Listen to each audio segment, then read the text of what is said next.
ഷീബാസ് കിച്ചണിലേക്ക് സ്വാഗതം. ഇന്ന് ഞാൻ തയ്യാറാക്കുന്നത് തൈര് സാദാണ്, അതായത് കേർഡ് റൈസ്. തൈര് സാദം എന്ന് പറയുമ്പോൾ വളരെ പെട്ടെന്ന് തന്നെ തയ്യാറാക്കുന്ന ടേസ്റ്റി ആയിട്ടുള്ള ഒരു റൈസ് ആണ്. ഞങ്ങൾ ചെന്നൈയിൽ താമസിച്ചിരുന്ന സമയത്ത് അമ്പലത്തിലൊക്കെ പോകുമ്പോൾ അവിടെ നിന്ന് പ്രസാദമായിട്ട് കിട്ടിയിരുന്നതായിരുന്നു തൈര് സാദം, അതുപോലെ തന്നെ ലെമൺ റൈസ് ഒക്കെ. ലെമൺ റൈസിന്റെ വീഡിയോ ഞാൻ ഇതിനു മുമ്പ് തന്നെ അപ്ലോഡ് ചെയ്തിട്ടുണ്ട്. അപ്പൊ നമുക്ക് റെസിപ്പിയിലേക്ക് കടക്കാം. അപ്പൊ നമുക്ക് തൈര് സാദം തയ്യാറാക്കാൻ തുടങ്ങാം. അതിന് വേണ്ടിയിട്ട് ഞാനിവിടെ 1 കപ്പ് ബസ്മതി റൈസാണ് എടുത്തിരിക്കുന്നത്. 250 ml കപ്പിലാണ് ഞാൻ എടുത്തിരിക്കുന്നത്. ഇതിനു വേണ്ടിയിട്ട് ബസ്മതി റൈസ് തന്നെ ഉപയോഗിക്കണം എന്നില്ല, നമുക്ക് ഏതെങ്കിലും പച്ചരി ഉപയോഗിക്കാം. സോനാ മസൂരിയോ അതുപോലെ ഏതെങ്കിലും പച്ചരി നമുക്ക് ഉപയോഗിക്കാം കേട്ടോ.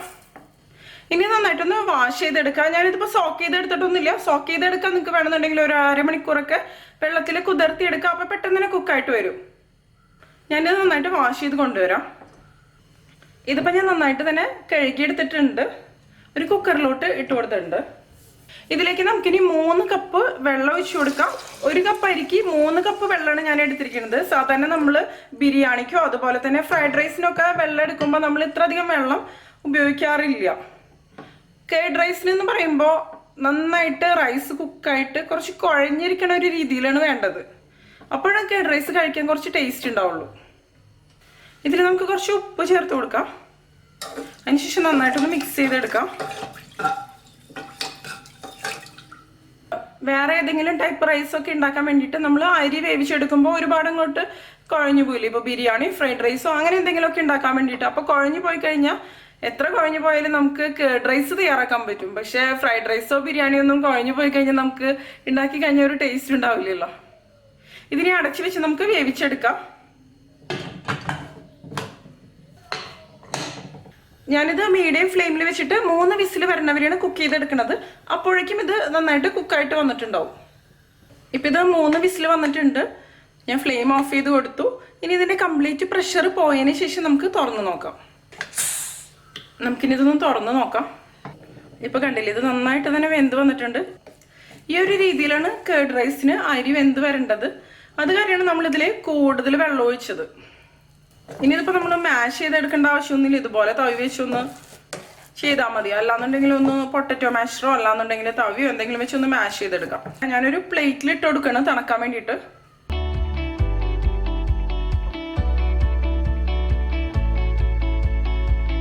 ഇനി ഇത് നന്നായിട്ട് തണുത്ത് വരട്ടെ, എന്നിട്ട് നമുക്ക് ബാക്കി പരിപാടികൾ ചെയ്യാം.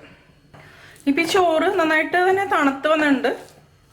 ചോറ് നന്നായിട്ട് വെന്തിട്ടില്ല എന്നുണ്ടെങ്കിൽ ഒന്ന് ഉടച്ച് കൊടുക്കണം കേട്ടോ. ഇതിപ്പോൾ നന്നായിട്ട് തന്നെ വെന്ത് കുഴഞ്ഞ് തന്നെ വന്നിട്ടുണ്ട്. ഇത് മതി.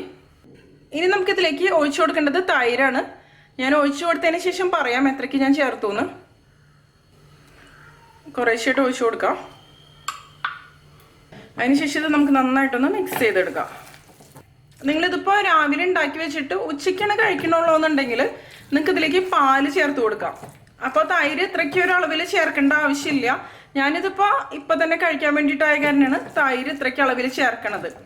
ഇപ്പോൾ തൈര് തന്നെ ചേർത്തിട്ട് നമ്മൾ കുറച്ച് സമയം എടുത്തു വെച്ച് കഴിഞ്ഞാൽ ഇതിന് പുളി വരും കൂടുതൽ. ഇതിപ്പോൾ ചെറിയൊരു പുളിയോടുകൂടി തൈരാണ്. ഞാനിതിലേക്ക് കുറച്ചും കൂടിയും തൈര് ചേർത്ത് കൊടുക്കുന്നുണ്ട്. എനിക്ക് കേർഡ് റൈസിൽ അത്യാവശ്യം നന്നായിട്ട് തന്നെ തൈര് ചേർക്കണതാണ് ഇഷ്ടം. മിക്സ് ചെയ്ത് കൊടുക്കുക ഒന്നും കൂടി.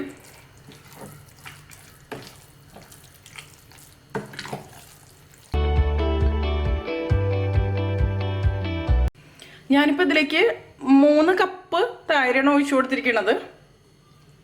1 കപ്പ് റൈസിന് വേണ്ടിയിട്ട്. ഇതുപോലെ കുറച്ച് ലൂസായിട്ടിരിക്കണം, അപ്പോഴാണ് ഇതൊന്ന് ഡ്രൈ ആയിട്ട് വരുള്ളൂ കുറച്ച് സമയം കഴിയുമ്പോൾ. ഇത് ടേസ്റ്റ് ചെയ്ത് നോക്കാം. അതിനുശേഷം ഉപ്പ് ഇല്ല എന്നുണ്ടെങ്കിൽ ഉപ്പ് ആവശ്യത്തിന് ചേർത്ത് കൊടുക്കാം. ഞാൻ എന്തായാലും കുറച്ച് ഉപ്പ് ചേർക്കുന്നുണ്ട്. ഉപ്പ് കുറവ് തന്നെയാണ്. അതിനുശേഷം നമുക്കിത് നന്നായിട്ടൊന്ന് മിക്സ് ചെയ്ത് കൊടുക്കാം. ഇത് മതി. ഇതിന് മാറ്റി വയ്ക്കാം. ഞാനിവിടെ ഒരു പാൻ എടുത്തിട്ടുണ്ട്. ഈ പാൻ ചൂടായിട്ട് വരുമ്പോൾ നമുക്കിതിലേക്ക് നല്ലെണ്ണ ചേർത്ത് കൊടുക്കാം. നല്ലെണ്ണ കുറച്ച് അധികം തന്നെ ചേർത്ത് കൊടുക്കാം. ഒരു 3 ടേബിൾ സ്പൂണോളം ഞാനിതിലേക്ക് ചേർക്കുന്നുണ്ട്. നല്ലെണ്ണ ഈ തൈര് സാദത്തിന് നല്ലൊരു ടേസ്റ്റ് കൊടുക്കും. നല്ലെണ്ണയുടെ ടേസ്റ്റ് ഇഷ്ടമില്ല എന്നുണ്ടെങ്കിൽ നിങ്ങൾക്ക് വേറെ ഏതെങ്കിലും ഓയിൽ ഉപയോഗിക്കാം. പക്ഷെ ഒരു തമിഴ്നാട് സ്റ്റൈല് ടേസ്റ്റ് വരണമെന്നുണ്ടെങ്കിൽ നല്ലെണ്ണ തന്നെ ഉപയോഗിക്കണം. ഇനി നമുക്കിതിലേക്ക് 1 ടീസ്പൂൺ കടുക് ഇട്ട് കൊടുക്കാം.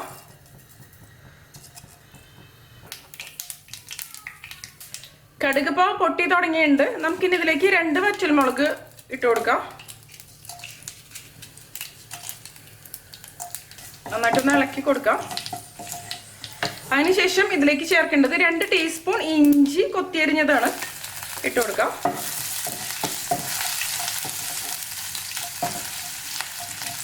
ഇഞ്ചി ഒന്ന് നന്നായിട്ടൊന്ന് ഫ്രൈ ആയിട്ട് വരട്ടെ.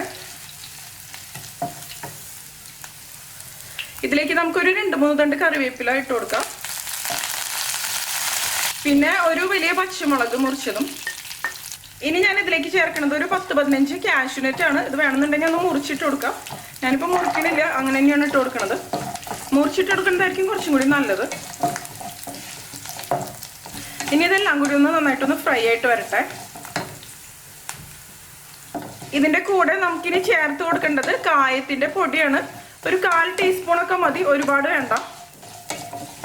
ഈ ഇഞ്ചിയൊക്കെ നന്നായിട്ട് തന്നെ ഫ്രൈ ആയിട്ട് വരണം. കരിഞ്ഞു പോയത് കേട്ടോ. ലോ ഫ്ലെയിമിൽ വെച്ചിട്ട് ഇതൊക്കെ ചെയ്യാം. അല്ലാന്നുണ്ടെങ്കിൽ ആദ്യം ഇട്ടതൊക്കെ അവസാനത്തെ ഇൻഗ്രീഡിയൻസ് ഒക്കെ ഇടുമ്പോഴേക്കും കരിഞ്ഞു പോകും.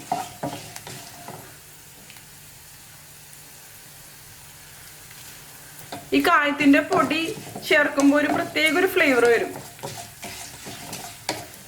കായം കൂടിപ്പോയി കഴിഞ്ഞാൽ കയ്പും വരും. അപ്പൊ ശ്രദ്ധിച്ച് ചെയ്യാം. ഇപ്പൊ ഇതെല്ലാം ആവശ്യത്തിന് തന്നെ ഫ്രൈ ആയി വന്നിട്ടുണ്ട്. ഞാൻ ഫ്ലെയിം ഓഫ് ചെയ്ത് കൊടുക്കുകയാണ്. കാഷ്യൂനട്ട് നിങ്ങൾക്ക് ഇതിലേക്ക് ചേർക്കണം എന്ന് നിർബന്ധമൊന്നും ഇല്ല കേട്ടോ. കാഷ്യൂനട്ട് ഓപ്ഷണലാണ്. കാഷ്യൂനട്ട് ചേർക്കുമ്പോൾ നമ്മൾ കഴിക്കുന്ന സമയത്ത് കടിക്കുമ്പോൾ ഒരു പ്രത്യേക ടേസ്റ്റ് ആയിരിക്കും. ഈ ചോറും തൈരും കൂടി നമ്മൾ മിക്സ് ചെയ്ത് വെച്ചില്ലേ, അതിലേക്ക് ഇത് ചേർത്ത് കൊടുക്കാം. ഇനി ഇതെല്ലാം കൂടി നമുക്ക് നന്നായിട്ടൊന്ന് മിക്സ് ചെയ്ത് കൊടുക്കാം.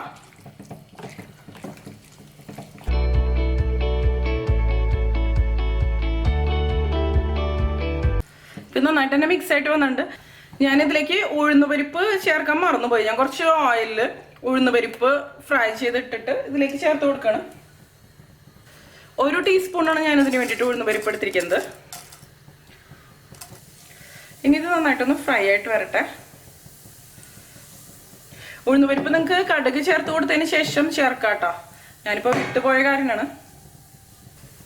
ഉഴുന്നുപരിപ്പ് എടുത്ത് വെച്ചിരുന്നു, പക്ഷെ ഇപ്പോൾ ക്യാമറയും കൂടി ഹാൻഡിൽ ചെയ്യുന്ന കാരണം ചില ഐറ്റംസ് ഒക്കെ ചിലപ്പോൾ വിട്ടുപോകും.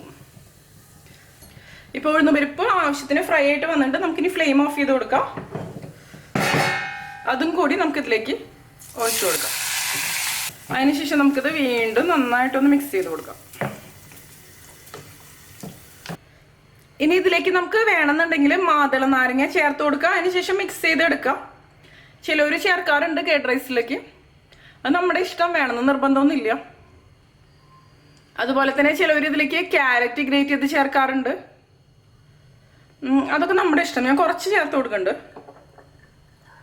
ഈ മാതള നാരങ്ങയ്ക്ക് കളർ കുറവാണ്, പക്ഷെ നല്ല മധുരമുണ്ട്.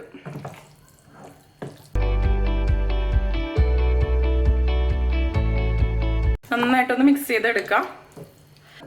ഇപ്പൊ നമ്മുടെ വളരെ പെട്ടെന്ന് തയ്യാറാക്കാവുന്ന ടേസ്റ്റി ആയിട്ടുള്ള തൈര് സാദം റെഡി ആയിട്ടുണ്ട്. അപ്പൊ എല്ലാവരും ട്രൈ ചെയ്ത് നോക്കിയിട്ട് നിങ്ങളുടെ എക്സ്പീരിയൻസ് ഷെയർ ചെയ്തോളൂട്ടോ. നിങ്ങൾക്ക് എന്റെ വീഡിയോ ഇഷ്ടമാവുകയാണെങ്കിൽ നിമിഷാസ് കിച്ചൺ സബ്സ്ക്രൈബ് ചെയ്തോളൂട്ടോ. പിന്നെ ലൈക്ക് ചെയ്യുക. അതോടൊപ്പം നിങ്ങളുടെ ഫ്രണ്ട്സിനും ഫാമിലിക്കൊക്കെ ഒന്ന് ഷെയർ ചെയ്ത് കൊടുക്കുകയും ചെയ്യുക. അതുകൂടാതെ നിങ്ങളുടെ അഭിപ്രായങ്ങൾ കമന്റ് ചെയ്തോളൂട്ടോ. അപ്പൊ മറ്റൊരു അടിപൊളി റെസിപ്പി നമുക്ക് വീണ്ടും കാണാം.